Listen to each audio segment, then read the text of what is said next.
Productivity growth, defined as the growth rate of real GDP per hour of work, has remained relatively steady for much of the post-war period. But in the mid-1970s, the rate of productivity growth slowed markedly. This slowdown had a serious effect on the standard of living of many Americans. Why did this slowdown occur? Was it because of slower formation of capital? Or was it because technology began to advance more slowly? Economics offers a tool to help answer this question, the growth accounting formula.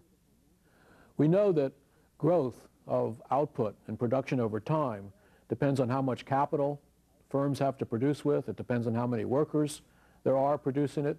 And finally, it depends on the technology that we have, the computers, the telecommunications, the better ways to do things.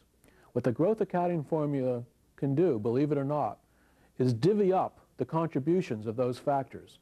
This simple mathematical formula, developed by Robert Solow in 1957, enables economists to estimate the relative contributions of capital versus technology.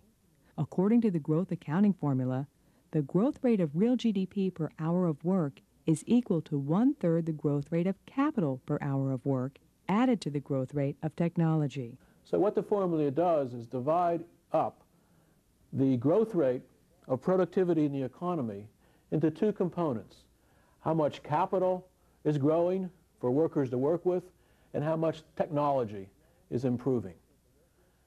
The growth rates of capital and real GDP are measured by surveys of businesses and consumers, but the growth of technology is not easily measured directly. For this reason, the formula is often rearranged to solve for the growth rate of technology. The growth rate of technology is equal to the growth rate of real GDP per hour of work minus 1/3 the growth rate of capital per hour of work. Where does the 1/3 coefficient come from? Well, that's approximately the contribution of capital, machines and trucks and equipment, to production. We have capital and we have labor. The 1/3 is the contribution of capital. We don't know the 1/3 coefficient precisely. Economists have a vague idea that it's around 1/3, but we don't know it precisely. It's a ballpark estimate.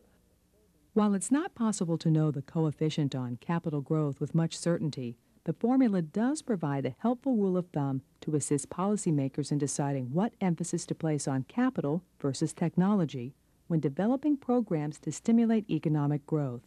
Let's use the formula to account for the slowdown in U.S. productivity growth in the 1970s. Data from the Department of Commerce and the Bureau of Labor Statistics give us these figures for productivity growth and capital growth for the years 1955 through 1975. When these figures are plugged into the growth accounting formula, we see that technology growth for that period was 1.3%. Similarly, these are the figures for productivity growth and capital growth for the years 1975 through 1993. When they are placed into the growth accounting formula, we see that technology growth for the period was only 0.2%. These results make clear that most of the slowdown in productivity was due to a slowdown in technology growth. We can see this conclusion even more clearly if we display the results in the form of a bar graph. Though capital growth slowed down a bit, technology growth slowed down by a much larger amount. Why did that growth slowdown occur? According to the growth accounting formula, most of it occurred because of a slowdown in the technology, the application of ideas to production. Part of it came from a slowdown of capital because the United States was not investing and saving as much in capital, but a good portion came from the reduction in the way the technology was being applied to produce new goods and services. That implies that thinking of policy in the future, we ought to think about ways to improve technology, perhaps better education, perhaps better inducements to apply new technology in the workplace and start up firms and things like that. The growth accounting formula applies not just to the U.S. economy, but to other nations' economies as well. The Soviet Union, for example, was a thriving world power in the 1970s and early 80s. Americans were concerned that the Soviets would overtake us not just militarily, but economically. However, the growth accounting formula shows us that the productivity growth during those years was based almost entirely on increases in capital. Technology growth actually experienced a decline. By devoting such a large portion of its economy to capital investment, the Soviet Union was creating a great shortage of consumer goods for its population, spurring widespread dissatisfaction. Basically, the Soviet Union was saving tremendous amounts, keeping consumption low. Citizens weren't able to consume very much. Consumption low, capital high meant that growth could be high. But eventually, that has to stop because people can't go on consuming such a small amount and with technology growing so slowly.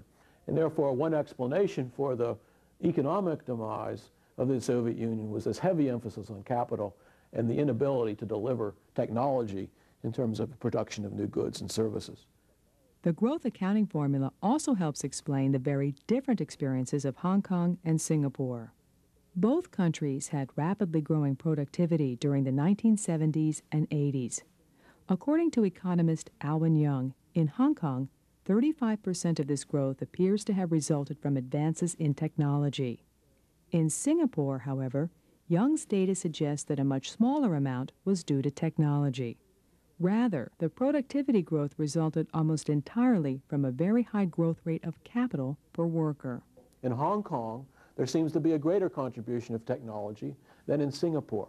That might suggest that the policies in Singapore are not doing enough to encourage technology, while the policies in Hong Kong are doing a tremendous amount, doing more to stimulate the growth of technology.